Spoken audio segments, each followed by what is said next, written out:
तो top 500 one word substitution के series में आज हम पार्ट नंबर 4 करेंगे। इसमें हम 90 से आगे वर्ड करेंगे क्योंकि हमने पिछले पार्ट तक हमने 90 वर्ड्स तक ख़त्म कर लिए थे। तो हमारे पास पहला वर्ड है एक्वेटिक। एक्वेटिक का क्या मतलब होता है? एक्वेटिक का मतलब जलीय, मतलब जो आदमी या फिर जो लिविंग बीइंग जो पानी में रहे या पानी के समीप रहे, पानी के नज़दीक रहे, तो उसको हम क्या बोलेंगे? एक्वेटिक। जैसे हमने सुना था एक्वेटिक लाइफ। एक्वेटिक लाइफ मतलब पानी के अंदर एक पूरी ज़िंदगी जो मछलियाँ पूरी बिताती है। तो नेक्स्ट वर्ड है हमारे पास एरेबल। एरेबल का मतलब होता है कृषि योग्य। कृषि योग्य मतलब ऐसा ज़मीन जो कि खेती करने योग्य हो। जैसे ये हमारे पास ये फ़ोटो है जिसमें क्या है, हमने खेती किया हुआ है, तो ये ज़मीन खेती बंजर नहीं है। ये ज़मीन क्या नहीं है? बंजर नहीं है या इनफर्टाइल नहीं है। ये एरेबल लैंड है, जिसका जो सिनोनिम्स होगा वो होगा फर्टाइल लैंड।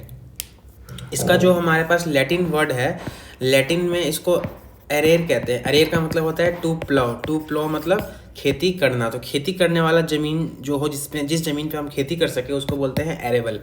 नेक्स्ट वर्ड है हमारे पास आर्बिट्रेटर। आर्बिट्रेटर होता है एक तरीके से पंच। पंच बोले तो अगर किसी दो आदमी का लड़ाई हो तो वो क्या करेगा? एक थर्ड आदमी के पास जाएगा और वो थर्ड आदमी क्या करेगा कि इन दोनों का लड़ाई सॉल्व करवाएगा। तो मतलब ये थर्ड आदमी क्या है? एक तरीके से आर्बिट्रेटर है, इन दोनों का फैसला करेगा। जैसे हमने एक स्टोरी भी सुना था कि दो बिल्ली आपस में लड़ रही होती है, किसके लिए? रोटी के लिए लड़ रही होती है। और तभी एक आर्बिट्रेटर बंदर आता है। बंदर एक आर्बिट्रेटर का काम करता है और दोनों बिल्लियों को ठग के चले जाता है। तो आर्बिट्रेटर क्या है? बिचौलिया जिसे कहेंगे, बिचौलिया। तो आर्बिट्रेटर का सिनोनिम्स क्या होगा? मीडिएटर। तो इसको हम वर्ड्स में, एग्जैक्ट वर्ड्स में कैसे बोलेंगे? The person who is chosen to settle disagreement, a person appointed by two party to solve dispute. या तो कोई डिसएग्रीमेंट को सॉल्व करने के लिए या कोई डिस्प्यूट को सॉल्व करने के लिए जो थर्ड पर्सन आएगा उसी को बोलेंगे आर्बिट्रेटर। नेक्स्ट वर्ड हमारे पास है आर्कियोलॉजी। आर्कियोलॉजी का क्या मतलब होता है? आर्क यहाँ से हमें पता है कि एशियंट। आर्क मतलब एशियंट, मतलब जो पुरानी चीज़ें हैं। जैसे पुराने टाइम में अगर कोई इंसान या फिर कोई ऐसा जानवर को, जैसे अब कोई ऐसा जानवर को मार दिया जाता है, मार के दफना दिया जाता है, तो उसका खोज जब करते हैं बाय एक्सकवेशन। एक्सकवेशन मतलब होता है खुदाई। उसको खुदाई करके जो हमें निकलता है और जो इस सब की स्टडी करती हैं उसको हम बोलते हैं उस चीज़ को हम बोलते हैं आर्कियोलॉजी। और जो पर्सन ये आर्कियोलॉजी करता है उसको बोलते हैं आर्कियोलॉजिस्ट। तो आर्कियोलॉजी एक सिंपल हो गया, the study of human history और प्री हिस्ट्री। किसके थ्रू? एक्सकवेशन ऑफ साइट्स के थ्रू। एरिया से हमने क्या है, हड़प्पन साइट्स खोजा, पूरा हमने इंडस वैली सिविलाइजेशन खोजा, तो उसकी स्टडी को बोलते हैं आर्कियोलॉजी। और जो पर्सन वो काम करता है उसको बोलते हैं archaeologist, a person who studies human antiquities. जैसे अब क्या है, ये आदमी क्या है? आर्कियोलॉजिस्ट है। और ये क्या कर रहा है? इसने खुदाई की और इसको क्या मिला? डायनासोर का बॉडी स्ट्रक्चर मिला। नेक्स्ट वर्ड हमारे पास है आर्किपेलागो। आर्किपेलागो का मतलब होता है, जैसे हमारे पास इंडोनेशिया एक कंट्री है, इसमें क्या है कि एक वाटर बॉडी है और उस वाटर बॉडी में बहुत सारे आइलैंड है। वही आइलैंड आपस में बोलते हैं स्टेट। जैसे हम अगर हम इस फोटो में देखें तो ये क्या है? ये क्या है? एक वाटर बॉडी है, पूरा पानी है, और पानी के बीच में क्या है? एक आइलैंड ये रहा, एक आइलैंड ये रहा, एक आइलैंड ये रहा, एक आइलैंड ये रहा, इधर ऐसे सेम टू सेम बहुत सारे आइलैंड है। वही हम इस फोटो में भी आए तो पूरा ये पानी है और इस पानी के बीच में ये है जिसका नाम है साओ निकोलू, सैल, बोआ विस्टा, मायू, सेंटियागो। ये सब क्या है? इसके आइलैंड्स है। तो बहुत लार्ज वाटर बॉडी हो जिसमें छोटे छोटे आइलैंड हो, द्वीप हो, बहुत सारे द्वीप हो एक पानी के समूह में, उसको बोलते हैं आर्किपेलागो। नेक्स्ट वर्ड हमारे पास आता है आर्किव्स। आर्किव्स का मतलब होता है कि ऐसा रिकॉर्ड्स, मतलब कोई ऐसा रिकॉर्ड्स, पर्सनल रिकॉर्ड्स है जिसको एक जगह रखा जाता है, चाहे वो पब्लिक हो, चाहे वो गवर्नमेंटल रिकॉर्ड हो, चाहे वो कोई हिस्ट्री से जुड़ा कोई रिकॉर्ड हो, उसको जिस प्लेस पे रखा जाएगा उस प्लेस को बोलेंगे आर्किव्स। जैसे अब यहाँ पे क्या है? एक प्लेस है, यहाँ पे बहुत सारे फाइल्स रखे हुए हैं। तो गवर्नमेंट के फाइल्स भी हो सकते हैं, हिस्टोरिकल रिकॉर्ड्स भी हो सकते हैं। तो इसको जहाँ रखा गया है तो इस प्लेस को क्या बोलते हैं? आर्किव्स बोलते हैं। नेक्स्ट वर्ड हमारे पास आता है अरीना। अरीना तो हमने बहुत बार सुना था। अरीना मतलब अखाड़ा। जहाँ पे अखाड़ा में क्या होता है? जहाँ पे फाइट होता है। तो ऐसा प्लेस जहाँ क्या होता हो? फाइट होता हो। जैसे हमारे पास ये फोटो है, यहाँ पे रिंग बनाया हुआ है, तो इस रिंग में क्या होगा? फाइट होगा। बॉक्सिंग का रिंग बना हुआ है, तो बॉक्सिंग कहाँ होता है? अरीना में होता है। तो नेक्स्ट वर्ड हमारे पास आता है एरिस्टोक्रेसी। एरिस्टोक्रेसी नाम से ही होता है कि ऐसे लोग, ऐसे सर्वश्रेष्ठ लोग, ऐसे उच्च वर्गीय लोग जो कि पूरा सरकार को सरकार चलाएं या फिर किसी एक पर्टिकुलर जगह पर शासन करें, उसको बोलते हैं एरिस्टोक्रेसी। तो a government by the nobles, government by a person of highest social order, मतलब या तो उस गवर्नमेंट को नोबल्स चलाए, मतलब उच्च वर्गीय लोग को क्या बोलेंगे, एरिस्टोक्रेसी। नेक्स्ट वर्ड हमारे पास आता है उच्च वर्गीय लोग को हम बोलेंगे एरिस्टोक्रेट, और उस पूरे प्रोसेस को बोलेंगे एरिस्टोक्रेसी।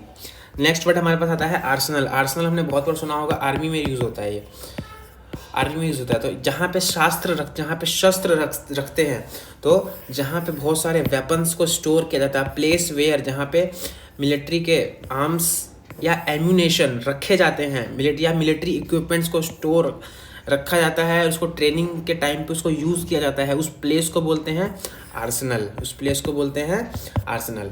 नेक्स्ट वर्ड हमारे पास आता है आर्सन। आर्सन एक अपने आप में ही एक रूट वर्ड है जिसका मतलब होता है फायर। आर्सन का रूट वर्ड क्या है, फायर। तो अब क्या होगा कि आर्सन क्या होता है कि इंटेंशनली, मतलब जानबूझ के आग लगाना, ये नहीं कि अनजाने में, जैसे कभी कभी हम लोग मिट्टी तेल गिर जाता है, उस पर गलती से आग लग जाता है, तो नहीं, जानबूझ के मिट्टी तेल डालना और आग लगाना, उसको क्या बोलते हैं, आर्सन। और जो पर्सन इसको करता है उसको बोलते हैं आर्सोनिस्ट। तो ऐसा क्रिमिनल जो कि इलीगली सेट करे, मतलब डेलिबरेटली, इसका बहुत अच्छा वर्ड है, डेलिबरेटली, जो कि इंटेंशनली क्या करे, किसी प्रॉपर्टी को जला दे, उसको क्या बोलेंगे, आर्सोनिस्ट बोलेंगे। नेक्स्ट वर्ड हमारे पास आता है आर्सन फोबिया। जैसे हमने पढ़ा था, आर्सन मतलब फायर और फोबिया मतलब डर। तो आर्सन फोबिया का मतलब क्या है, फायर से डर। अब फोबिया में बहुत सारे वर्ड हमने पहले भी पढ़ा है, तो कुछ वर्ड हम देख लेते हैं। जैसे आर्सन फोबिया हो गया, आर्सन मतलब फायर और फोबिया मतलब डर, तो फियर ऑफ फायर। हमारे पास ऐसा ही एक और वर्ड था, एक्रोफोबिया। एक्रोफोबिया का मतलब किसी को पता है तो क्या होता है, एक्रो मतलब हाइट, तो हाइट से डर, तो क्या बोलेंगे, एक्रोफोबिया। एक और हमने पढ़ा था एक्वाफोबिया। एक्वाफोबिया का मतलब क्या होता है, एक्वा मतलब वाटर, तो वाटर से डर, किससे डर, वाटर से डर। एक हमने और पढ़ा था एल्गोफोबिया। एल्गो का मतलब हमने पढ़ा था क्या, पेन। एल्गो मतलब पेन, तो पेन का डर, किसी को पेन का डर हो। एक और हमने पढ़ा था अमेक्सोफोबिया। अमेक्सोफोबिया का मतलब क्या होता है, अमेक्सो मतलब राइडिंग, तो कोई भी चीज को, कार राइडिंग हो गया, ये सब चीज का डर क्या कहलाता है, एमेक्सोफोबिया कहलाता है। इसी सीरीज में हमने एक आर्सन फोबिया भी जोड़ लिया। आर्सन मतलब फायर, फोबिया मतलब फियर ऑफ फायर। तो नेक्स्ट वर्ड हमारे पास आता है आर्टिकुलेट। आर्टिकुलेट का क्या मतलब होता है कि अपने वर्ड्स को ना अच्छे से समझा देना, किसी आदमी को अपने वर्ड को अच्छे से एक्सप्रेस कर देना। इसका एक मतलब जो वो कोई भाषण आदमी देता है, तो उसको हम, अच्छे भाषण जो देता है उसको बोलते हैं हम ऑर्बिट्रेटर। तो आर्टिकुलेट्स क्या होता है कि जो अपने फीलिंग्स को, अपने आइडियाज़ को क्लियरली तीसरे पर्सन को समझा दे, जो कि एक अच्छा स्पीच दे। जैसे हमारे मोदी जी क्या है, गुड आर्टिकुलेट है, मतलब वो जो स्पीच देते हैं वो क्या करते हैं, अपनी बात सबको समझा देते हैं। और इसका अपोजिट क्या होगा, राहुल गांधी एक अच्छे आर्टिकुलेट नहीं है। तो नेक्स्ट वर्ड हमारे पास आता है आर्टिस्ट तो सब जानते हैं, कलाकार जो होता है, one of the fine arts, कोई भी आर्ट को प्रैक्टिस करे उसको बोलते हैं आर्टिस्ट। और जो आर्ट कल्चर, ये हम आगे भी पढ़ेंगे भी, जो आदमी आर्ट कल्चर या लिटरेचर का जजमेंट दे उसको बोलते हैं कैनोसर, बोलते हैं। और जो कि इस सब चीज़ में इंटरेस्ट नहीं रखता हो उसको बोलते हैं डिलेंटेंटी। नेक्स्ट वर्ड हमारे पास आता है एसेटिक का मतलब होता है तपस्वी। एसेटिक मतलब वो आदमी जो तपस्वी हो, नॉनवेज ना खाता हो, सामान्य जिंदगी जीता हो, साधु की तरह जीता हो। किसकी तरह जीता हो, साधु की तरह। जैसे ये आदमी क्या है, पेड़ के नीचे तप कर रहे हैं, इनके पास ना कपड़ा है ना कुछ है, बस एक इन्होंने अपना धोती लपेटा हुआ है। जैसे ये सब आपस में तप करें, कोई मतलब नहीं है कि दुनिया में क्या चल रहा है। तो जो कि अपने ऑर्डिनरी बॉडी प्लेजर, मतलब प्लेजर होता है उनकी इच्छा, अपने इच्छा का कोई जो डिनाई कर दे कि भाई मेरा कोई इच्छा नहीं है, मैं साधु हूँ, उसको क्या बोलेंगे, एसेटिक। नेक्स्ट वर्ड हमारे पास आता है एस्क्राइब। एस्क्राइब का मतलब क्या है, एस्क्राइब से ही क्या पता चल रहा है, यूट्यूब पे क्या हम बोलते हैं, लाइक एंड सब्सक्राइब। अच्छा, कोई आदमी अगर सब्सक्राइब करता है तो हम उसको श्रेय देते हैं कि भाई तुमने अच्छा काम किया है। मतलब एस्क्राइब मतलब किसी को श्रेय देना। श्रेय या नेगेटिव भी हो सकता है और पॉजिटिव भी हो सकता है। नेगेटिव मतलब किसी ने चोरी कर लिया, किसी ने किसी घर में चोरी की, जैसे ए ने क्या किया, चोरी किया, और वहाँ पे ए और बी दोनों हैं। तो अब क्या हुआ, सी ने ना बी पे इंजाम लगा दिया या ए पे इंजाम लगा दिया कि ए ने ही चोरी किया है, मतलब ए ही रिस्पॉन्सिबल है चोरी करने का। तो सी ने ए को क्या कर दिया, एस्क्राइब कर दिया। लेकिन अगर अगर अगर कोई किसी ने चोर को पकड़ लिया, किसी ने चोर को पकड़ लिया, जैसे ए ने चोर को पकड़ लिया, तो बी क्या करेगा, ए को एस्क्राइब करेगा कि नहीं भाई ए ने चोर को पकड़ा है, मतलब उसको श्रेय देगा। ये पॉजिटिव सेंस में जाएगा, और जो पिछला एग्जांपल हमने देखा था वो नेगेटिव सेंस में जाएगा। तो एस्क्राइब के कुछ सिनोनिम्स होते हैं, जैसे एट्रीब्यूट। एट्रीब्यूट मतलब गुण। Next word is impute. Impute एक बहुत अच्छा वर्ड है, प्रीवियस ईयर में आया हुआ भी है। इम्प्यूट मतलब क्या होता है, आरोप लगाना, किसी पर आरोप लगाना, किसी पे ब्लेम करना। अब उसने किया हो या नहीं किया हो बात की बात है, लेकिन हमने तुरंत उस पर आरोप लगा दिया तो उसको इम्प्यूट कर दिया। जैसे अक्रेडिट। अक्रेडिट का होता है मान्यता, किसी को मान्यता देना। Regard something as being due to cause, की मतलब कुछ भी जो चीज़ हुआ है वो उसी की वजह से, कुछ भी जो चीज़ हुआ है वो उसी की वजह से हुआ है।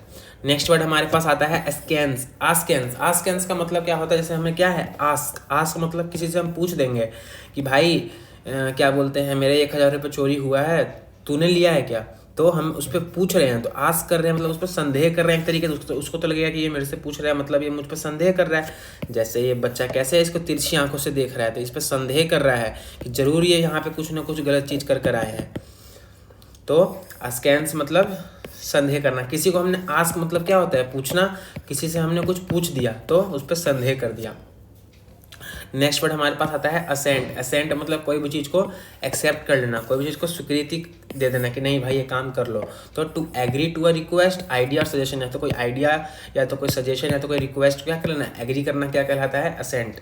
नेक्स्ट वर्ड हमारे पास आता है असर्टिव। असर्टिव का मतलब होता है दबंग इंसान, जो कि हट करता हो, मतलब जो क्या करता हो, अपनी बात को अच्छे से रखे, पोलाइटली रखे। तो ऐसा क्वालिटी, अपने बात को रखना कैसे, पोलाइटली रखना और डिमांडिंग भी रखना। जैसे ये आदमी बॉस है, अब ये एम्प्लॉय है, ये एम्प्लॉय कितना अच्छे से कह रहा है, I would like a 7% increase in my salary. मतलब ये कॉन्फिडेंट भी है कि भाई अगर मैं अपना हक मांग रहा हूँ, मैं 7% इंक्रीज के हकदार हूँ, अगर आप मुझे नहीं देते हैं तो मैं इसको छोड़ दूंगा, इस कंपनी को छोड़ दूंगा। तो आपस में कॉन्फिडेंट ये है ना कि अगर इसका बॉस इसको निकाल भी देता है तो ये दूसरे कंपनी में आराम से ज्वाइन कर जाएगा, इतना इसके अंदर क्या है, स्किल्स है। तो असर्टिव मतलब कॉन्फिडेंट व्यक्ति, जिसके अंदर स्ट्रॉन्ग विल हो। नेक्स्ट वर्ड हमारे पास आता है एस्ट्रोलॉजर। अब यहाँ पे हम देखेंगे कि एस्ट्रो का जो रूट वर्ड होता है वो होता है स्पेस, यूनिवर्स। अब जितने वर्ड आएंगे ना वो स्पेस यूनिवर्स से रिलेटेड होगा। जैसे पहला वर्ड आया एस्ट्रोलॉजर। एस्ट्रोलॉजर एस्ट्रोलॉजी जिसे कहते हैं। तो एस्ट्रोलॉजर क्या होता है कि जो कि ज्योतिषी, जो कि आपका भविष्य बताए। भविष्य वो बताते हैं ना कि शनि देख के कि आपका बृहस्पति इतना नहीं है, बृहस्पति को क्या बोलते हैं, सब स्पेस में ही आते हैं, शनि ये है। तो one who tells future from the stars, मतलब तारे देख के। तो तारे कहाँ होते हैं, स्पेस में। तो इसीलिए हमने कौन सा वर्ड यूज़ किया इसके लिए, एस्ट्रो। तो एस्ट्रोलॉजर का मतलब जो कि हमारा भविष्य बताए, ज्योतिषी करे। Next word is astronaut. यहाँ भी क्या आया, एस्ट्रो। एस्ट्रो मतलब स्पेस। अब जो स्पेस में यात्रा करे, a person who is train to travel in space, उसको क्या बोलते हैं, एस्ट्रोनॉट। नेक्स्ट वर्ड हमारे पास आता है एस्ट्रोनॉमी। एस्ट्रोनॉमी का मतलब क्या है, एस्ट्रो मतलब फिर आ गया स्पेस, और नोमी मतलब उसका स्टडी, मतलब द साइंटिफिक स्टडी किसका, सन का, मून का, स्टार का, प्लैनेट का। तो ये सब क्या है, किसमें आते हैं, स्पेस में ही आते हैं। इसीलिए हमने स्पेस आया तो हमने क्या यूज़ किया, एस्ट्रो यूज़ किया, और इसका स्टडी को ही क्या बोलते हैं, एस्ट्रोनॉमी। नेक्स्ट वर्ड हमारे पास आता है, ये आगे हो गया एस्ट्रोनॉमी। एस्ट्रोनॉमी के बाद जो हमारे पास वर्ड आता है वो आता है एसाइलम। एसाइलम क्या होता है, एसाइलम नाम से लगता है ना कि कुछ नेगेटिव वर्ड है, लेकिन ये उतना भी नेगेटिव नहीं है जितना इसको बताया गया है। जैसे अब मैं बात करूं कि कोई कंट्री है, रिफ्यूजी सबसे पहले क्या होता है, रिफ्यूजी होता है कि कोई कंट्री अगर इंडिया में कोई पर्सन अगर, जैसे दलाई लामा है, तो दलाई लामा कहाँ से थे, तिब्बत से, ये इन किसका फोटो है? दलाई लामा का फोटो है। दलाई लामा किससे थे? तिब्बत से थे। जब चाइना ने तिब्बत को कैप्चर कर लिया, when China captured the Tibet and became his integral part, तो क्या हुआ, वो दलाई लामा को ना मारना चाहते थे, क्योंकि दलाई लामा उस टाइम पे लीडर थे। किसके लीडर थे? तिब्बत के लीडर थे। लेकिन दलाई लामा छुपते छुपाते वहाँ से भाग के कहाँ आ गए? इंडिया आ गए हैं। तो इंडिया में ऐसा जगह जहाँ पे दूसरे आदमी को, दूसरे रिफ्यूजी को जो कि बाहर से भाग कर आए हैं, किसी चीज़ से भाग के आए हैं, उनको शरण देना, उनको रखना और क्या बोलते हैं, उनका ख्याल रखना। अगर कोई उनको बीमारी है तो उनको इलाज करना। तो place that provide refugee hospital where people who were mentally ill who cared और फॉर लॉन्ग टाइम, मतलब लंबे समय तक रहना, क्योंकि ये भाग कर आए हैं तो उनका उतना मानसिक स्थिति भी ठीक नहीं होगा, तो उसको ध्यान भी रखना और उसको एक तरीके से इलाज भी करना और उनका पूरा खाना पीना सब देखना। तो क्या कहलाता है? असाइलम कहलाता है। जैसे आज भी हम बात करें तो जो इलीगली जो अमेरिका जाना चाहते हैं, यूएसए जाना चाहते हैं, तो वो क्या होते हैं, जब यूएसए में वो पकड़े जाते हैं, पासपोर्ट तो उनके पास होता नहीं है, तो उनको कहाँ डाल दिया जाता है? असाइलम में डाल दिया जाता है। अमेरिका में क्या है? असाइलम है। असाइलम वैसे हर कंट्री में, लेकिन उनको असाइलम में डालते हैं। वहाँ क्या करते हैं? 1-2 महीने रखते हैं, फिर जिस कंट्री के वो, जैसे वो कंट्री इंडिया के हैं तो इंडियन एम्बेसी में बात करते हैं और वापस इसको क्या कर देते हैं? डिपोर्ट कर देते हैं। किसकी तरफ? इंडिया की तरफ। नेक्स्ट वर्ड हमारे पास आता है एथिस्ट। एथिस्ट का मतलब होता है नास्तिक। थीसिस का मतलब होता है जो कि भगवान में बहुत श्रद्धा रखे। इसके ऊपर हम ए लगा देंगे तो जो श्रद्धा नहीं रखे, मतलब जो नास्तिक हो। अ person who does not believe in God, उसको क्या बोलते हैं? एथिस्ट। और एक और वर्ड होता है एग्नोस्टिक। एग्नोस्टिक का मतलब होता है नास्तिक, जैसे है ना नॉस्टिक, नास्तिक मतलब जो कि श्योर ना हो किसके एग्जिस्टेंस, गॉड एग्जिस्टेंस के बारे में श्योर ना हो, और जो कि मानता ही ना हो कि गॉड नहीं है, उसको बोल देंगे एथिस्ट। नेक्स्ट वर्ड हमारे पास है ऑडिबल। ऑडिबल मतलब date can be heard clearly, जो कि अच्छे से क्लियरली सुन पाए हम, तो क्या बोलेंगे? हाँ भाई, अब आपकी आवाज़ ऑडिबल है। Next word is auditor. अब ऑडिटर और अकाउंटेंट में क्या फ़र्क रहता है, सबसे पहले वो देख लेते हैं। तो अकाउंटेंट जो होता है वो किसी भी कंपनी का क्या बनाता है? अकाउंट्स बनाता है। अकाउंटेंट किसी भी कंपनी का अकाउंट्स बनाता है। जब वो अकाउंट बना लेगा तो उसको चेक कौन करेगा? उसको चेक करेगा ऑडिटर। उसको चेक करेगा ऑडिटर। तो वही है कि one who makes an official examination of account, जो कि अकाउंट्स को चेक करे वो होता है ऑडिटर। जो अकाउंट्स बनाए उसको बोलेंगे अकाउंटेंट। तो नेक्स्ट वर्ड हमारे पास आता है ऑडिटोरियम। ऑडिटोरियम का मतलब होता है ऐसा बिल्डिंग जहाँ पे ऑडियंस बैठ सके, जहाँ पे कुछ इवेंट हो सके। तो अब building where an audience sits, बहुत बड़े स्केल में ऑडियंस बैठ सके। नेक्स्ट वर्ड हमारे पास आता है ऑथेंटिक। ऑथेंटिक मतलब रियल है, जेन्युइन है। जैसे हम बोलते हैं ना, हम कोई प्रोडक्ट लेने जाते हैं तो हमने लिया नाइकी के शूज़ लिए, तो हम बोलते हैं कि भाई ये ऑथेंटिक शूज़ है, ये कॉपी नहीं है, मतलब ये ऑथेंटिक है, ये ट्रेडिशनल जैसे बनता है वैसे ही बना हुआ है, उसी कंपनी में बना हुआ है, जेन्युइन है। नेक्स्ट वर्ड हमारे पास आता है ऑटोबायोग्राफी। अब फ़र्क पड़ता है ऑटोबायोग्राफी और बायोग्राफी, दोनों में क्या फ़र्क रहता है? तो बायोग्राफी होता है कि बायोग्राफी, अगर एक का बायोग्राफी बनता है तो एक खुद नहीं बनाएगा, कोई और आदमी, कोई बी आदमी बनाएगा एक ही बायोग्राफी, लेकिन आत्मकथा। लेकिन ऑटोबायोग्राफी का मतलब होता है, ऑटो मतलब खुद, जो कि आदमी अपना ही बायोग्राफी लिखे उसको बोलते हैं ऑटोबायोग्राफी। तो ऑटोबायोग्राफी का मतलब आत्मकथा की अपना ही खुद ही लिखना। तो ऐसा पर्सन जो कि अपने अकाउंट्स को खुद लिखे, तो जैसे महात्मा गांधी का ये क्या है? Autobiography, the story of my experiment with truth. तो ये किसने लिखा है? मोहनदास गांधी खुद ने लिखा है अपने बारे में। तो आज हमने 30 OWS और किया।